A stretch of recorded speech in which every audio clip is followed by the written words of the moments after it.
Welcome back to the channel, everybody. I hope everyone's having a wonderful start to their weekend.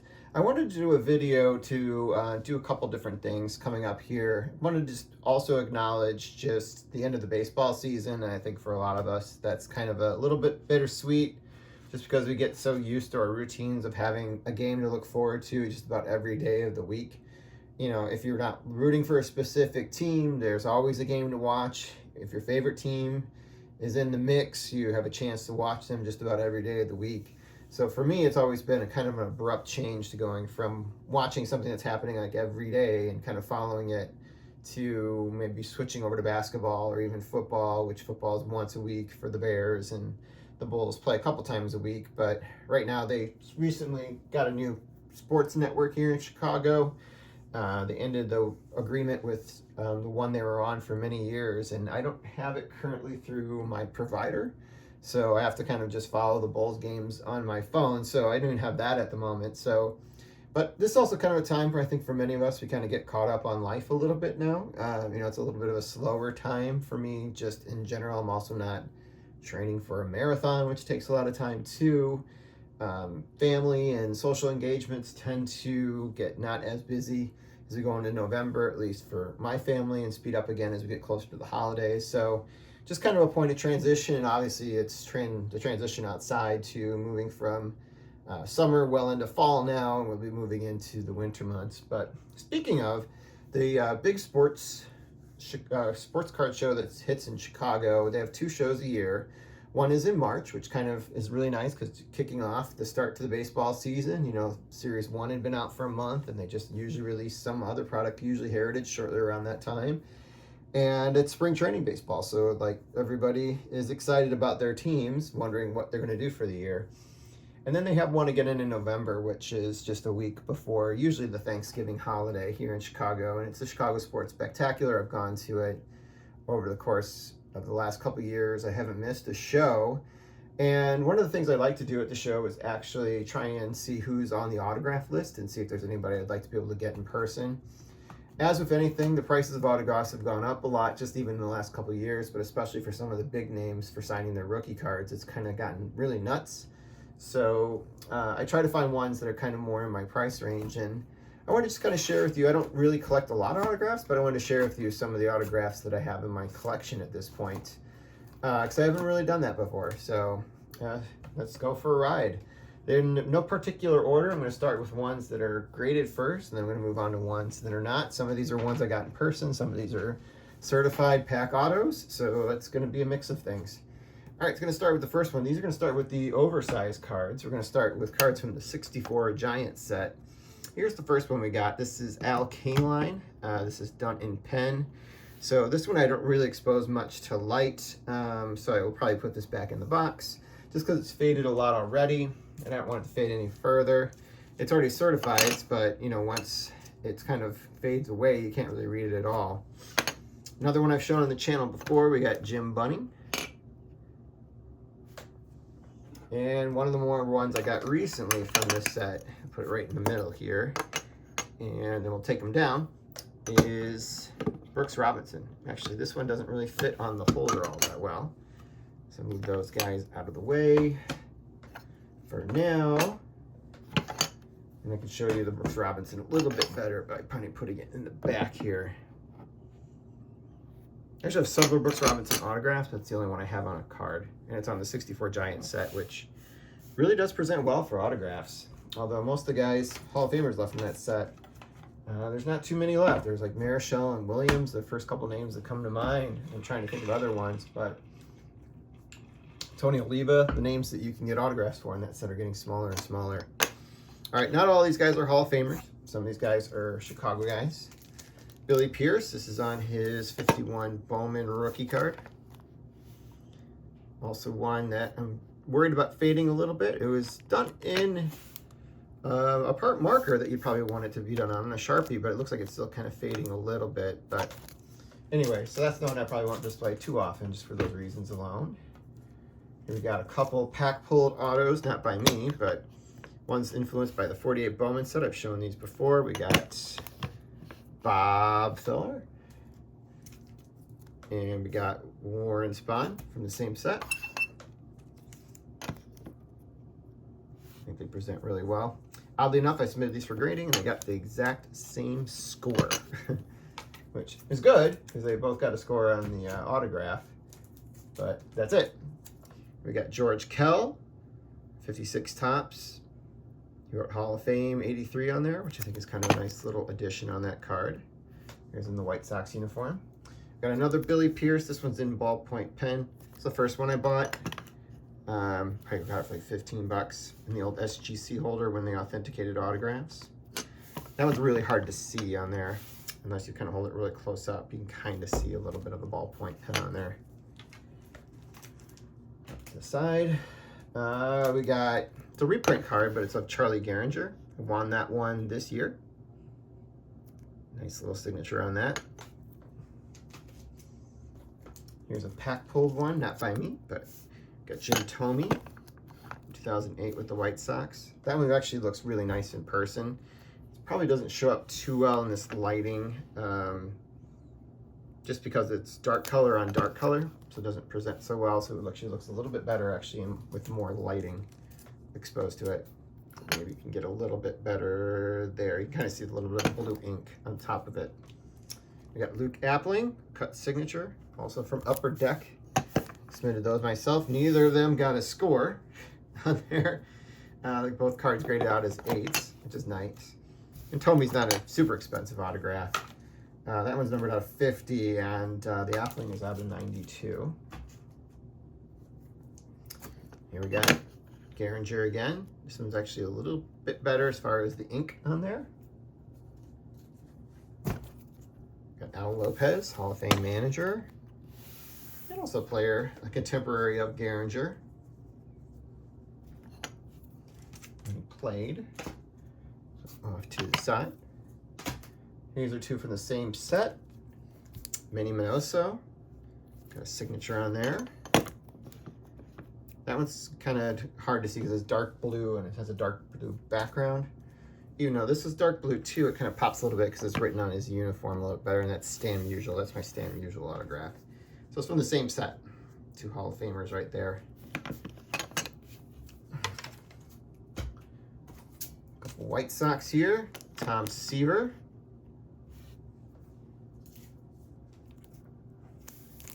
Tony La Russa. Both from 85, different sets.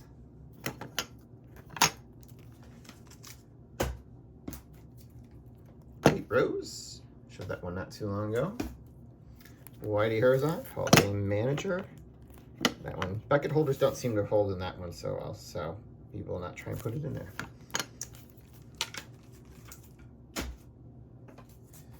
Don Sutton.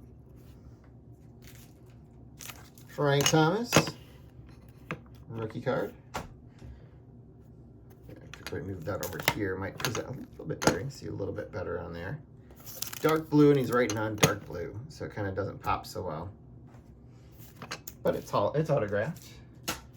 Goes really nicely with his tops. It's also in a Beckett holder, so it won't stay so well on the holder. His Topps rookie, and we have his Bowman rookie here from 1990. For this upcoming show, I'm looking at maybe Dawson and Sandberg because they're going to be there on a day I can go, which is on Sunday. I'm looking at going potentially Friday, and again, coming back on Sunday. So we got Carlton Fisk. You're pictured with the White Sox, and we got Tim Raines pictured with the White Sox as well. That's on a gold card actually for Tim Raines. There we go. Back to a pack pulled card. I graded it, pulled it and graded it myself to Scott Rowland. The autograph didn't get graded. And we got a certified auto of my favorite baseball player as a kid, Cal Ripken Jr. Signed here on a Fleer Gamers card. That's the it for the ones that are encased. And I got a stack over here, and then I got a whole load of them here in one-touches. All right, so I got Paul Konerko. At some point I want to get that one encased. Luis Aparicio. Looking pretty nice there. More White Sox. Definitely a theme there. A lot of my autographs are going to be White Sox ball players. Jose Abreu. Here's one of the non-baseball ones. We got Tony Almonte, who played for the Blackhawks. I don't remember how I got this one, but I did get it in person back in the 90s. Don't know why, don't know what we were doing. We got it in person. We got Jim Palmer. This is from 5 Star. It's one of the earlier releases. We got another non-one. We got a Star Wars auto. Guy who played Watto. Yep, got a little bit of everything in here. That was a pack pulled one too. Guy who just retired today, Kurloff. Pulled that one myself. So it has little to no value. It's a Sapphire auto, so it still looks cool. And Casey Mize, who is back to pitching now. Shut these down a little better so you can see them. I pulled both of these. Rookies from 2021. Not the best rookie class. All right, here's going to be a mixture of ones I've gotten in person and some pack pulled autos. Some by me, many of them not. I'll point out the ones that are. All right. Luke Appling. Jim Cott, I got myself. Met him a couple years ago. Actually, it was just last spring.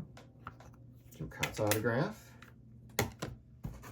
Billy Williams, got him last year at the Sports Spectacular in August. Got this Jerry Peters.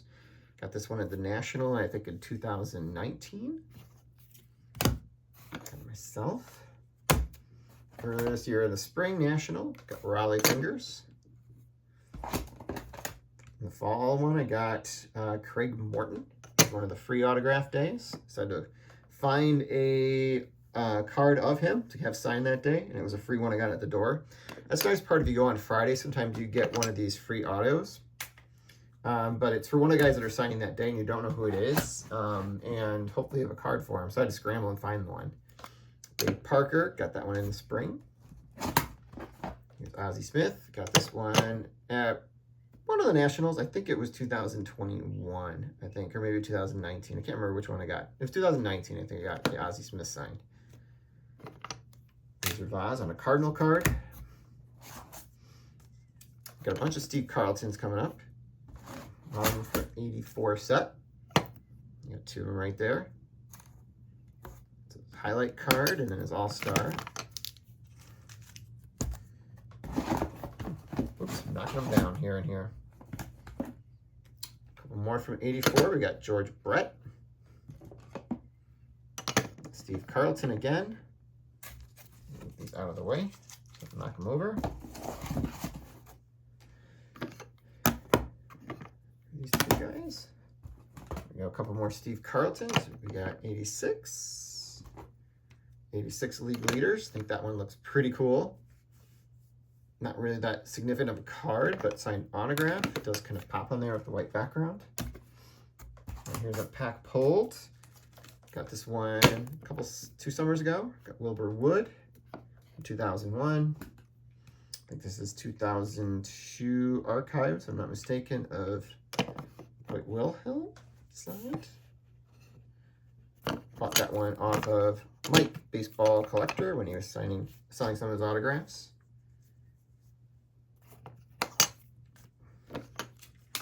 And lots of White Sox. Here we go. Got another Paul Konerko. This one's not the best signature on there. You can see the pen kind of was running out of ink a little bit. I think he signed... No, he still signed in Sharpie. He was just running out of ink. You got a cut signature from Hall of Fame pitcher on the White Sox, Ted Lyons. That one's pretty cool. The Lions is numbered out of 10. This one I pulled myself. We have a heritage autograph of Tony Oliva. Pretty sweet card right there. We got an Archives autograph of Ray Durham, All-Star second baseman for the White Sox back in the day. This one I pulled myself. It was really exciting to see a red heritage signature. And it was an all-star too, just not in recent years, but it was Anthony Rendon. Probably not one that's gonna get a lot of attention. We got another Archives one. This is a really cool looking one, I think. Scott Pasednik. World Series hero for the White Sox. Use these guys. I can make a little more room. Getting near the end here. All right, just pull this one myself. Rick Monday from a Heritage box. Heritage Blaster box. Same thing with the Rin Dawn. We got Archives of Maglio Ordonez. He was a fun player for the White Sox back in the day. Pull out a couple more autographs here. Again, Mike Baseball Collector. Here's his favorite player, Harold Baines autograph. Some of these are going to be kind of funny as we get to here now. We got Ozzie Ian, White Sox. Two pretty big White Sox right there. I'm going to try getting these to stand up. Over there. We got Bobby Cox, Hall of Fame manager. These are all the archives. Omar Vizquel, someone I thought was going to be in the Hall of Fame until there were some major character issues that came up. Played briefly with the White Sox. Here he is. Autograph on the White Sox card. Pretty cool looking card on top of that. And I got two more that I pulled. Got former All-Star Tim Anderson. And I pulled this one out of a Sapphire box. An orange autograph, which is out of 25 of a rookie. Could be a huge card, right? Well, when it's Nick Maton, who's still active, it's not going to quite have the same audience. He was part of the 2022 Phillies, so that might be the only reason he could sell it for a little bit more. But nothing too spectacular, that's for sure.